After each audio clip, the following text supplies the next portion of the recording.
Hamzah radhiyallahu anhu pada saat dikumandangkan hijrah oleh Nabi SAW ke Madinah, maka dia pun hijrah.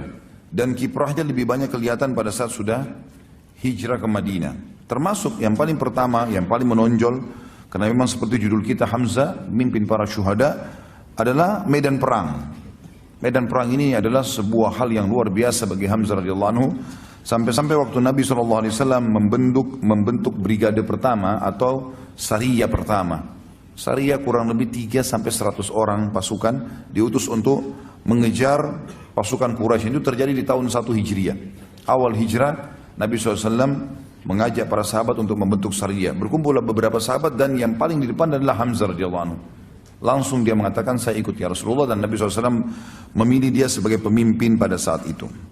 Rasulullah SAW mengutus pada saat itu 30 orang muhajirin untuk menghadang kafilah dagang orang-orang Quraisy yang pulang dari negeri Syam, dan pada saat itu dipimpin oleh Abu Jahal bin Hisham. Dan dia memiliki 300 orang pengawal. Bertemulah 30 lawan 300, dan Hamzah memotivasi mereka untuk mati syahid. Maka pada saat sudah akan berhadapan dan Abu Jahal pun tidak bisa menghindar, dia harus berhadapan. Ternyata tempat itu ada satu suku Arab namanya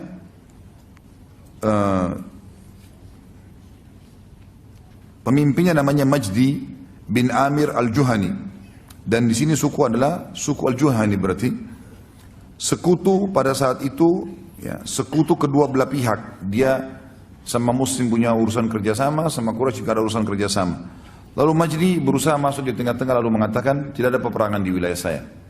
Kalau mau berperang silakan di luar, tapi di sini jangan. Di tempat suku saya, kekuasaan saya tidak boleh. Maka terjadilah pada saat itu terpisah dan tidak bisa atau tidak jadi peperangan. Dan Hamzah pulang sesuai dengan instruksi Nabi SAW. Kalau kafilah Quraisy dapat, serang, ambil.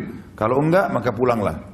Dan juga kita perlu ketahui di sini teman-teman sekalian, baginda Nabi SAW membentuk, kalau setiap kali mau serang kafilah Quraisy, itu umumnya yang dijadikan pemimpin dan dijadikan sebagai pilihan untuk bisa menyerang adalah orang-orang Mekah. Karena memang mereka punya hak. Dan di sini perlu kita luruskan pemahaman yang mengatakan seakan-akan umat Islam atau Nabi SAW menghalalkan merampok. Ini bukan merampok. Karena umumnya muslimin yang hijrah ke Madinah, hartanya di Mekah diambil semua. Termasuk Nabi SAW. Rumahnya Nabi sendiri diperjualbelikan oleh Quraisy, diambil. Rumah Nabi, rumahnya Khadijah dulu besar sekali di Mekah. Khadijah termasuk orang nomor 1 paling kaya di Mekah. Tapi diambil, direbut oleh orang-orang Quraisy dan diperjualbelikan. Diambil oleh tokoh-tokoh mereka lah. Maka Nabi SAW menyuruh para muhajirin mengambil hak mereka kembali. Karena biasanya kafilah-kafilah dagang ini yang pergi ke negeri Syam, itu yang punya adalah pemimpin-pemimpin Quraisy, termasuk Abu Jahal, Abu Sufyan, Umayyah bin Khalaf dan seterusnya. Maka Nabi SAW menyuruh muhajirin untuk menyerang. Ini maksudnya. Jadi tidak ada sama sekali unsur merampok di sini. Dan jangan disalahpahami teman-teman sekalian. Mungkin ada orang mengatakan, kan Nabi SAW dulu sering utus, ya, menyerang kafilah-kafilah Quraisy, berarti sekarang kita boleh menahan atau mengambil, merampas dagangannya orang kafir. Ini pemahaman yang salah ini, ya. Tidak boleh seperti itu.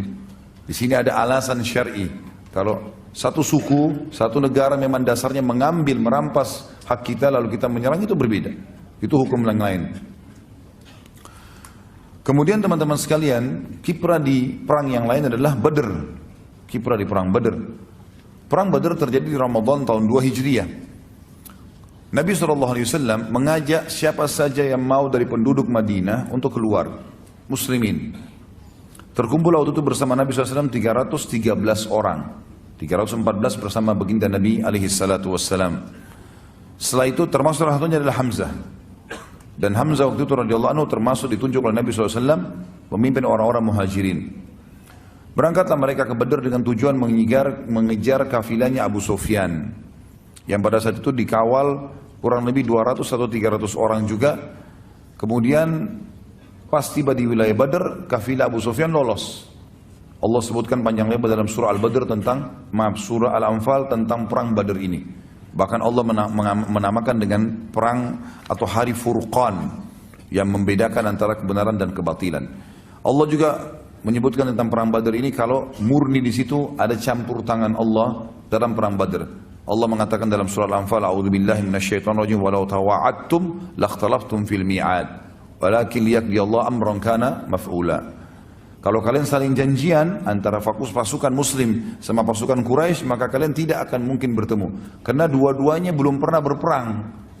Maka agak sulit jiwa pada saat itu untuk berperang. Allah SWT ingin menjadikan perang Badar pemicu supaya muslimin berani untuk mempertahankan kebenaran setelah itu. Yang jelas saudaraku seiman, keluarlah 314 orang ini tiba di wilayah Badar. Ternyata kafilah Abu Sufyan berhasil lewat lembah, gunung, lereng dan berhasil lolos. Tapi sebelumnya Abu Sufyan mengirim surat ke Mekah, kemudian meminta agar Abu Jahal dan grupnya ini semuanya untuk datang, dan terbentuklah 1000 pasukan perang. Beda antara pasukan perang dengan baju besinya, dengan topi besinya, dengan perlengkapan anak-anak panah yang banyak, pedang beberapa beberapa pedang yang dipersiapkan kalau patah, kalau jatuh, itu semua persiapan perang. Kalau persiapan menyerang kafilah beda. 314 orang menyerang 300 orang, berarti berimbang kekuatan atau bahkan muslimin lebih banyak. Cuma tanpa disangka mereka keluar, bahkan banyak di antara sahabat tidak pakai baju besi sama sekali. Ada di antara mereka tidak sama sekali pakai penutup kepala kecuali imamahnya saja. Tidak ada besi yang dipakai, karena cuma menyerang kafilah. Apalagi bersama Nabi SAW gitu. Pas tiba di wilayah Badar, lolos kafilah Abu Sufyan. Abu Sufyan berhasil mengirim surat, ternyata sudah keluar 1000 orang pasukan dari Mekah. Dan mereka cuma dipisahkan dengan sebuah gunung. Yang lebih dekat dengan Madinah namanya Udwatid Dunia. Dan yang lebih jauh di seberang gunung namanya Udwatil Quswa. Seperti itulah kurang lebih. Yang terjadi teman-teman sekalian, muslimin tiba di Udwatid Dunia dan musyrikin tiba di Udwatil Quswa. Kafilah sudah lewat. Ya. Kata Allah dalam surah Al-Anfal, "A'udzu billahi minasyaitonir rajim, antum bil udwati dunya wa hum bil udwatil quswa war rakbu asfala minkum." Ingatlah ketika kalian muslimin tiba di wilayah dunia, sisi gunung yang lebih dekat dengan Madinah, dan orang-orang musyrik Mekah yang 1000 pasukan di Quswa, di sebelahnya gunung, dan rakbu kafilah asfala minkum, lebih rendah dari kalian, maksudnya sudah berhasil lolos. Kalau kalian selain janjian maka tidak akan terjadi. Maka ringkas cerita teman-teman sekalian, Allah Subhanahu Wa Taala menyampaikan kepada Nabi Muhammad SAW kalau ada pasukan sudah tiba, gitu kan? Lalu Nabi SAW bermusyawarah dengan para sahabat, bagaimana saran kalian? Sekarang kafilah sudah lolos, yang ada di depan kita pasukan perang 1000 orang, kafilah 300 orang sudah lolos, nggak ada harta, nggak ada apa-apa. Ini pasukan yang kita hadapi. Bagaimana pendapat kalian? Abu Bakar berdiri mengatakan, ya Rasulullah, pergi kemana saja yang anda mau. Umar juga mengatakan, ya Rasulullah. Mikdad mengatakan, ya Rasulullah. Hamzah pun mengatakan, ya Rasulullah, jalan. Kami setuju semua. Sampai Nabi SAW mengatakan, berikan pendapat. Lalu orang-orang Ansar mengatakan, ya Rasulullah. Karena ini baru pertama kali orang-orang Ansar ikut bersama Nabi SAW. Biasanya kalau menyerang kafilah selalu orang-orang Quraisy, orang muhajirin saja. Tapi kali itu orang Ansar diberikan kesempatan. Maka berdirilah Sa'ad radhiyallahu anhu mengatakan, ya Rasulullah, seakan-akan anda menginginkan kami orang Ansar. Kata Nabi SAW, iya, tentu saja. Lalu kata Sa'ad, ya Rasulullah, perintahkan apa saja. Anda mau kemana saja perintahkan, kami akan ikut. Kami bukan berarti mau membela anda di Madinah saja. Di mana saja kami akan bela anda. Kalau seandainya anda pun turun ke lautan, anda perintahkan kami akan ikut. Maka Nabi SAW pun senang pada saat itu, persiapan perang sudah akan terjadi. Ringkas cerita pernah saya ceritakan, tentu ini peperangan mulailah mau berkecamuk, tapi malam harinya Allah turunkan hujan yang lebat di tempatnya orang-orang musyrik sampai membuat baju mereka basah semua, kuda mereka basah, jalanannya jadi becek, semuanya jadi sulit untuk berperang, dan mereka malam itu tidak bisa tidur sehingga mereka letih. Di tempat muslimin turun hujan gerimis, dan hujan gerimis ini menyebabkan para sahabat ngantuk, sampai ada di antara mereka dalam riwayat Bukhari mengatakan di perang Badar setiap kali dia berjaga, dia bilang, satu malam itu bisa 10 kali pedang saya jatuh karena ngantuknya. Dan ternyata ngantuk ini menghilangkan rasa takut, ya. Menghilangkan rasa takut. Orang kalau sudah ngantuk sekali, dia akan tidur di pinggir jalan, dia akan tidur di hutan, pokoknya ngantuk sudah nggak mau tahu, gitu kan. Ya. Tapi kalau orang nggak ngantuk itu susah, gitu. Maka ngantuk ini Allah SWT sebutkan dalam surah Al-Anfal juga, amanatan nu'asan, itu ngantuk yang membuat kalian bisa tenang. Maka tanah di tempat muslimin menjadi basah biasa saja, dan padang pasir kalau kering sekali berat untuk dilewatin, kalau basah sekali juga berat, becek melengket semua di sendal dan seterusnya. Maka tempat muslimin jadi basah sedikit sehingga mudah untuk dilangkahi. Juga mereka bisa istirahat malam itu, orang musyrik tidak. Bertemulah pasukan keesokan harinya, 1000 melawan 300. Nabi SAW sempat berdoa di kemah beliau. Berdoa, tentu ini kisahnya panjang. Perang Badr sudah saya pernah ceritakan dan ada juga di Sirah Nabawiyah yang sudah kita paparkan panjang lebar insya Allah di YouTube. Yang jelas Nabi SAW berdoa mengatakan, ya Allah kalau seandainya engkau membinasakan mereka ini ya Allah, maka tidak ada lagi yang bisa menyembahmu di muka bumi. Maka selamatkanlah, menangkanlah. Abu Bakar sempat mengatakan, ya Rasulullah, tenangkan diri anda. Allah sudah menjanjikan kok. Ringkas cerita, Nabi SAW tertidur sejenak, lalu bangun, lalu tersenyum. Kata Abu Bakar, kenapa ya Rasulullah?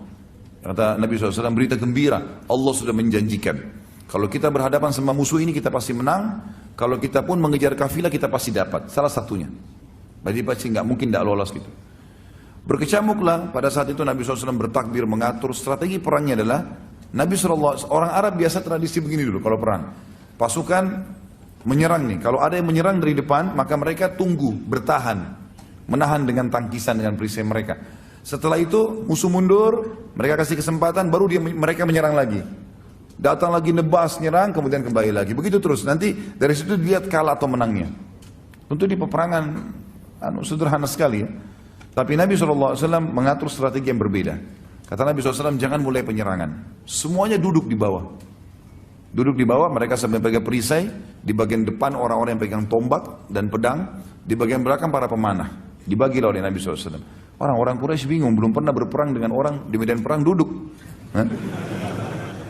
Biasanya orang berhadapan, dihantam, pukul, kemudian mereka mundur, seperti itulah. Tapi akhirnya mereka mau berperang, gitu kan. Sebelum berperang, ternyata ada 3 orang, ada 1 orang dulu dari Quraisy. Orang ini teman-teman sekalian, orang yang pertama mati dan pertama dinilai sebagai penghuni neraka. Ya. Jadi jangan contoh ya orang itu. Ya. Namanya Al-Aswad bin Abdul Asad Al-Makhzumi. Al-Aswad bin Abdul Asad Al-Makhzumi. Waktu pasukan sudah mau bergerak, tiba-tiba dia maju ke depan. Dia henuskan pedangnya sambil menantang muslimin. Dan dia bersumpah atas nama Lat dan Uzza, atas patung-patungnya. Saya akan minum dari sumur orang-orang itu. Maksudnya kaum muslimin. Karena di belakang pasukan muslim ada sumur. Mereka nggak ada sumur gitu. Dengan sombongnya gitu kan. Siapa yang akan menantang saya?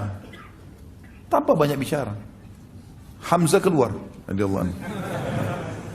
Hamzah tahu siapa orang ini di Mekah. Walaupun dia, ini Al-Aswad terkenal orang yang mahir menggunakan pedang. Gitu kan. Hamzah terkenal menggunakan panah. Gitu kan. Hamzah tidak terlalu mahir dalam masalah pedang, tapi panah iya, gitu, umumnya gitu. Tapi dia bisa. Maka Hamzah pada saat itu menunjukkan kemahirannya dalam pedang. Biasanya dengan panah gitu. Maka Hamzah pun maju dan dalam hitungan beberapa waktu saja sudah dikalahkan Al-Aswad ini. Orang-orang Quraisy kaget, mereka tahunya Hamzah ini biasanya tahu mana. Kok sekarang kemahiran pedangnya luar biasa. Al-Aswad terkenal dengan pedang, kalah. Dan akhirnya Hamzah menebas kedua betisnya.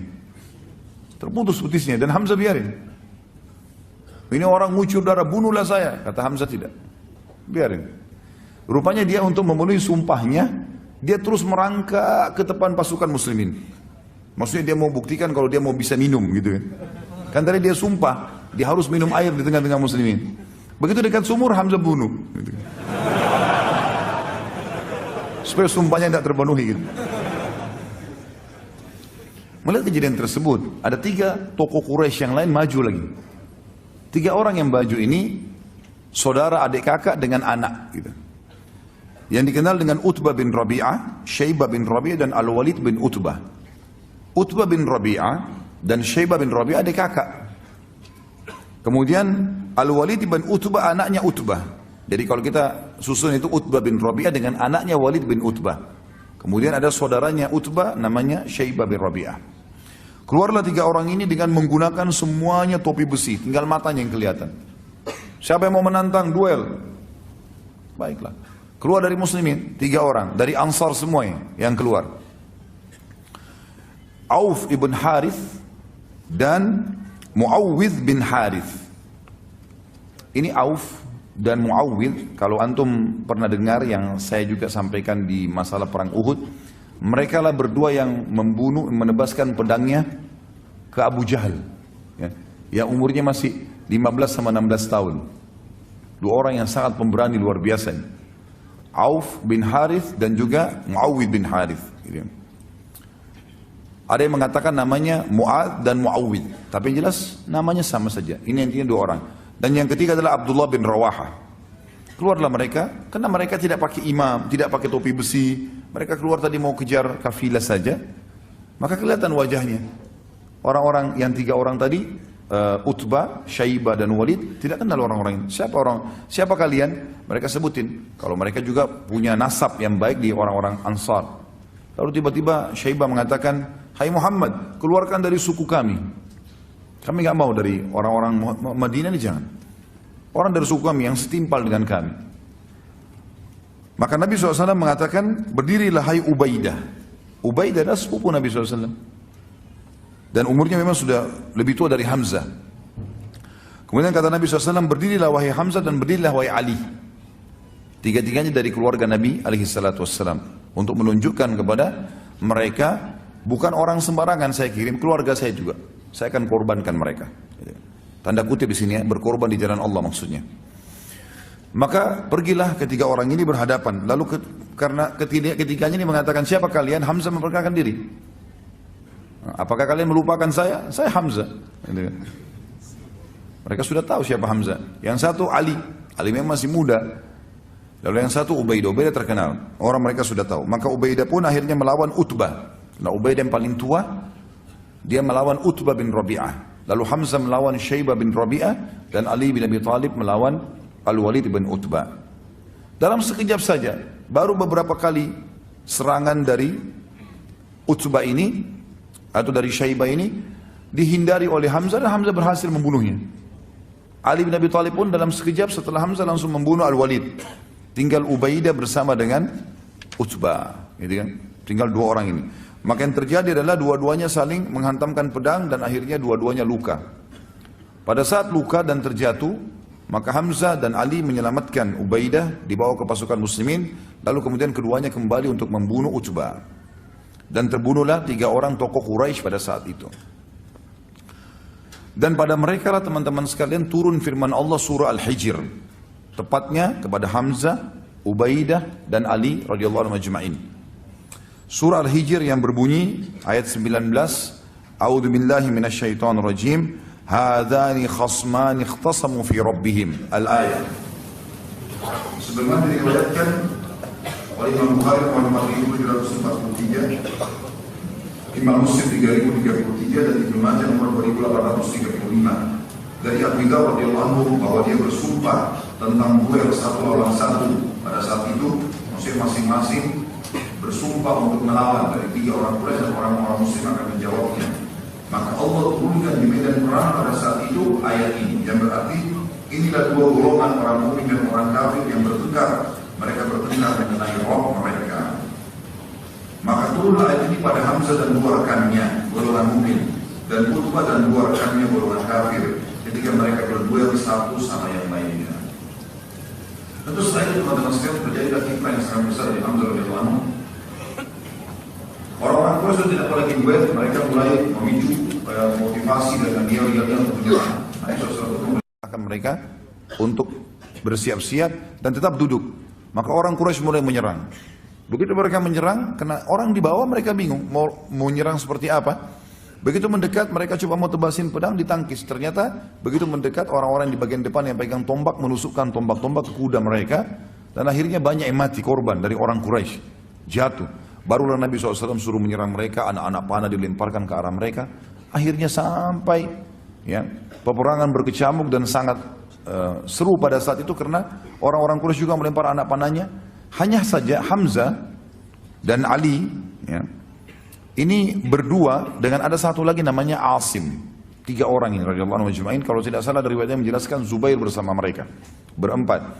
Mereka ini sepakat untuk menyerang pemegang benderanya Quraisy. Dan pada zaman dulu sudah pernah saya jelaskan ini, kalau bendera itu simbol kemenangan. Kapan masih ada benderanya, walaupun tinggal satu orang prajurit tetap menang. Walaupun jumlahnya ribuan, tapi bendera nggak ada jatuh berarti kalah. Seperti itulah. Maka empat orang ini sepakat, kita nggak usah ya melawan umumnya orang-orang. Cari mana pemegang bendera dari jauh kelihatan, serang ke sana. Maka sepakatlah empat orang ini untuk masuk. Dan berhasil. Yang memegang kebetulan bendera ini adalah suku Abdiddar. Suku Abdiddar ini teman-teman sekalian, adalah Abdiddar sama Abdul Manaf, saudara kandung dalam jalur nasabnya Nabi SAW. Abdul Manaf dan Abdiddar sekandung. Dari Abdul Manaf turun dan Nabi SAW, Hamzah dan semuanya ini. Dari Abdiddar turun yang lainnya gitu ya. Tapi yang jelas dua ini dulu ini bersaudara dan satu jalur. Yang memegang bendera yang dalam keadaan kafir suku Abdiddar, artinya masih keluarganya Hamzah. Keluarganya Ali radhiyallahu anhu. Tapi Hamzah di sini luar biasa, tidak mempedulikan lagi di kancah peperangan masalah kebenaran, walaupun keluarga sudah beda di sini. Beda kalau di ajang dakwah itu lain. Di kehidupan kita seperti sekarang lagi tenang itu tidak ada masalah, kita tidak boleh berperang. Tapi di kancah peperangan sudah beda kasusnya. Sudah nggak ada lagi perbedaan di sini. Yang jelas teman-teman sekalian, Hamzah pun akhirnya menyerang pemegang bendera pertama dan biasanya pemegang bendera ini orangnya sangat kuat. Karena kalau bendera jatuh berarti jadi masalah. Dalam sedikit saja gerakan Hamzah berhasil membunuhnya. Dibantu dikelilingi oleh 3 orang sahabatnya, Ali, Subair, dan juga Asim. Yang satu lagi berdiri, ada 11 anak orang dari turunan Abdiddar ini yang siap untuk, ya, ini kalau tidak salah nama ayahnya Talha, Abu Talha dikenal. Maka dibunuhlah yang pemegang bendera kedua, yang ketiga, yang keempat, sampai 11 orang pemegang bendera dibunuh semuanya. Dan dari 11 orang ini 9 orang dibunuh oleh Hamzah. Gitu kan? Hamzah adalah yang membunuhnya. Padahal Nabi SAW sudah mengatakan tidak akan bersatu antara seorang muslim dan kafir di neraka. Siapa yang berhasil bunuh satu orang kafir di kancah peperangan, kalau jihad yang benar, maka tidak akan bersatu antara dia sama kafir itu di neraka. Artinya dijamin masuk surga. Hamzah membunuh 9 orang pada saat itu. Ali membunuh 1, Zubair 1, Asim 1. Gitu kan? Yang lainnya 1-1. Hamzah 9. Pada saat 9 orang itu sudah jatuh, gitu kan? 11 orang itu sudah mati terbunuh. Tinggal ada 1 orang budak lagi. Budak dari Abdiddar. Badannya sangat kekar, dia memegang bendera tersebut lalu dia menggoyangkan. Ya, ya. Pada saat dia lagi menggoyangkan itu, yang mengejar budak ini adalah Asim. Hamzah dengan Ali dan Zubair sudah melihat, oh sudah selesai. Bendera sudah jatuh, nggak mungkin. Mereka pas mau balik, ternyata budak ini berdiri. Asim lah yang mendekati. Ada 1 perempuan, saudarinya 11 orang yang mati melihat ternyata 11 orang saudaranya mati semua di dekat bendera. Dan waktu itu Asim mau membunuh yang budak yang terakhir, yang ke-12 sebenarnya. Orang lain ini bukan orang yang punya kewajiban pada saat itu. Maka dia pun berteriak mengatakan, "Hai Quraisy," dia pikir Asim yang bunuh 11 orang ini. "Hai Quraisy, siapa yang bisa mendatangkan kepada saya kepalanya Asim, maka saya akan bersihkan otaknya, batok kepalanya, lalu saya isi dengan emas, sejumlah itulah punyanya dia. Lalu saya akan minum khamr di batok kepalanya." Perempuan itu berkata gitu. Akhirnya orang-orang Quraisy banyak yang mendekati bendera mereka pada saat itu. Dan berhasil, pada saat itu orang-orang Quraisy banyak mengejar Asim, dan Asim sempat mundur, ya, artinya mencari lowongan kesempatan untuk menyerang yang lainnya. Sampai akhirnya orang-orang Quraisy terkalahkan pada saat itu karena budak ini berhasil dibunuh lagi oleh Hamzah. Jadi Hamzah memanuver dari belakang pasukan dan membunuh budak ini sehingga bendera jatuh. Dan waktu itu sudah tidak ada lagi berani yang memegang bendera karena bendera ini tertancapkan dan di situ ada 12 orang yang memang ditugaskan Quraisy untuk memegang bendera. Maka kocar-kacirlah pasukan ini, bubar semuanya, gitu kan. Jadi kita bisa katakan teman-teman sekalian, kemenangan di Badar disebabkan oleh siapa? Setelah Allah SWT, Hamzah. Karena Hamzah membunuh 10 orang sekarang. 9 tadi dari memang pegang bendera, yang 1 ini adalah budak yang juga memegang. Dan akhirnya gara-gara itu lemahlah pasukan Quraisy, terkalahkan mereka. Pada saat itu teman-teman sekalian, menanglah muslimin dan dikatakan dengan hari Furqan. Dan Nabi SAW mengatakan, Allah telah memberitahukan kepadaku bahwasanya penghuni Badar yang hadir di Badar boleh berbuat apa saja dan Allah sudah maafkan kesalahan mereka. Dan Hamzah adalah salah satunya.